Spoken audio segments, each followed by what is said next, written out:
사랑하는 기쁨의 교회 성도 여러분, 안녕하세요. 오늘은 다 같이 오늘 베드로전서 2장 13절에서 17절까지의 말씀을 묵상하도록 하겠습니다. 오늘은 제가 이 말씀을 세 번역으로 여러분들에게 읽어드리도록 하겠습니다. 여러분은 인간이 세운 모든 제도에 주님을 위하여 복종하십시오.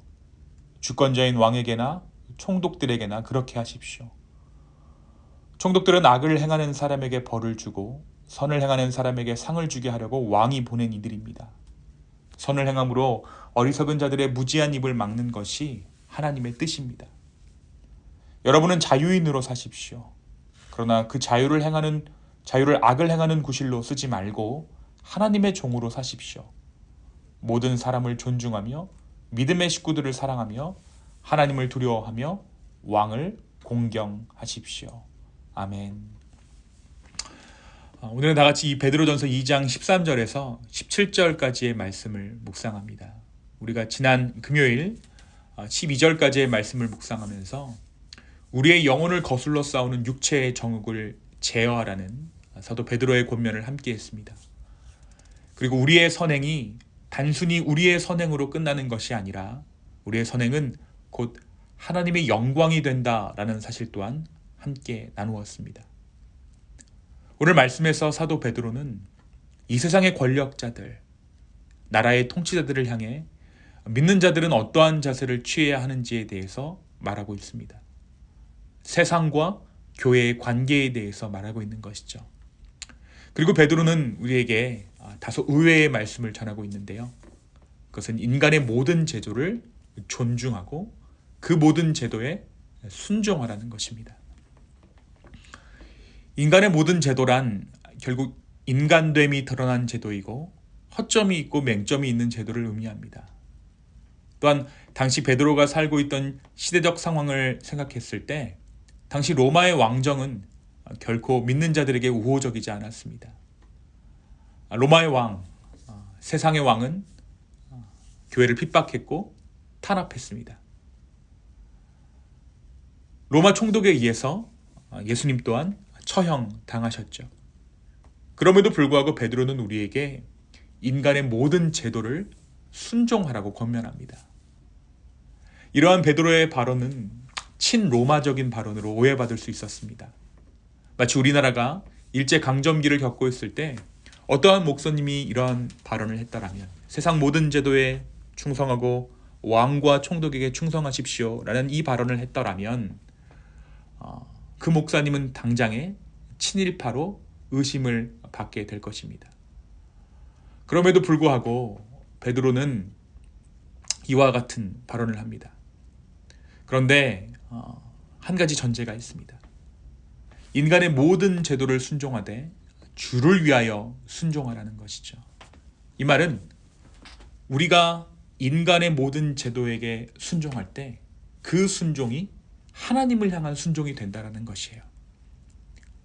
인간의 제도가 부당할 수 있고 왕이나 총독이 참아 따르기에는 부족해 보이더라도 그가 하나님께서 보내신 자임을 잊지 말라는 것입니다. 나는 세상에 속한 자가 아니고 하나님께 속한 자이기 때문에 내가 왕에게 순종하는 그 일이 하나님께 순종하는 일이 될 수 있다는 것이죠. 인간의 제도는 차마 따를 수 없는 부분들이 많이 있을지라도 그 인간의 제도를 허락하신 분이 하나님이시기 때문에 위에 계신 하나님을 향한 순종의 차원에서 교회는 인간의 제도에 순종해야 한다라고 말하고 있는 것입니다. 이것은 어떻게 보면 굴종이고 비굴해 보일 수도 있지만 다른 한편에서 생각하면 이 땅을 다스리는 실권자를 하나님으로 인정하고 있는 것이죠. 만약 정말 우리가 이 땅을 하나님께서 다스리고 계시는 하나님의 나라로 인정한다면 우리는 기꺼이 왕이나 총독에게 순종할 수 있습니다. 그리고 그 순종이 어떠한 것을 이룬다라고 오늘 말씀 이야기하고 있습니까? 오늘 말씀 15절에는 그 순종이 하나님의 뜻을 이룬다라고 말하고 있어요. 우리가 그 순종의 선을 행함으로 어리석은 자들의 무지한 입을 막는 것이 하나님의 뜻이다라고 말하고 있는 것입니다. 우리는 우리의 투쟁이나 저항이 무지한 입을 막는다라고 생각해요. 어리석은 권력을 우리의 투쟁이나 저항이 막을 수 있다라고 생각합니다. 하지만 오늘 말씀은 오히려 그 반대라는 것을 말해주고 있어요.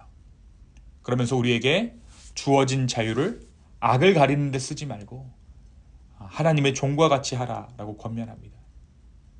이 말씀은 하나님께서 주시는 자유를 세상의 악이라고 생각되는 부쟁함에, 부당함에 투쟁하는 데 사용하는 것이 아니라 오히려 사랑하는 데 사용하라고 권면하는 것입니다. 막아내고 투쟁하고 저항하는 데 우리의 자유를 사용하기보다는 사랑하고 형제를 돌보며 화목을 이루는 데 우리의 자유를 사용하는 것이 하나님의 자녀된 모습이라는 것입니다. 사랑하는 성도 여러분, 내가 세상을 바라보는 눈은 어떠한 눈입니까?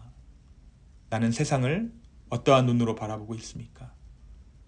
나는 이 세상을 어떻게 살아가고 있습니까? 세상에 속하지 않은 사람은, 하나님께 속한 사람은 오히려 자유함으로 세상을 사랑하며 세상을 품을 수 있습니다. 그것이 하나님만이 이 세상을 품을 수 있었던 이유예요. 요한복음 3장 16절에 무엇이라고 기록되어져 있습니까? 하나님이 세상을 이처럼 사랑하사. 하나님께서 세상을 사랑하실 수 있었던 이유는 하나님은 이 세상에 속하시지 않은 세상의 창조자이시기 때문입니다. 이는 탕자가, 여기서 말하는 세상을 사랑한다라는 것은 탕자가 세상을 사랑하여 방황의 길로 갔다라는 의미에서의 세상 사랑이 아닙니다. 오히려 그 반대죠. 세상을 하나님의 사랑이 필요한 대상으로 바라보고 그분의 구원이 유일한 소망임을 깨달아 세상을 향해 중보하고 세상을 향해 긍휼의 마음을 가지는 것을 의미합니다. 사랑하는 성도 여러분, 세상은 저항의 대상이 아닙니다. 세상은 하나님의 나라임을 선포해야 할 대상입니다.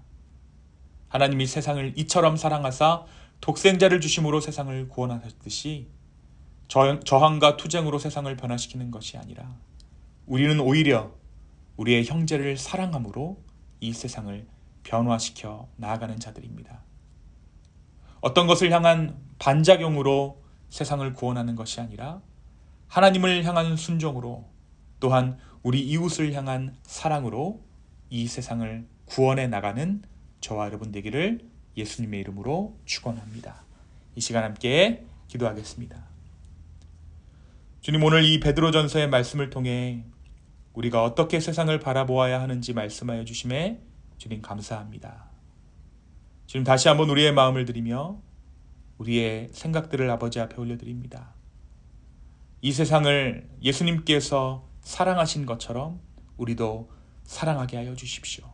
그리고 이 세상을 품어낼 수 있도록 우리에게 믿음과 용기를 허락하여 주시옵소서.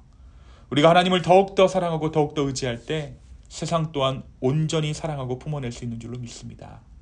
주여, 우리 가운데 함께하여 주시옵소서. 감사합니다. 이 모든 말씀 살아서 역사하시는 예수님의 이름으로 기도하였습니다. 아멘.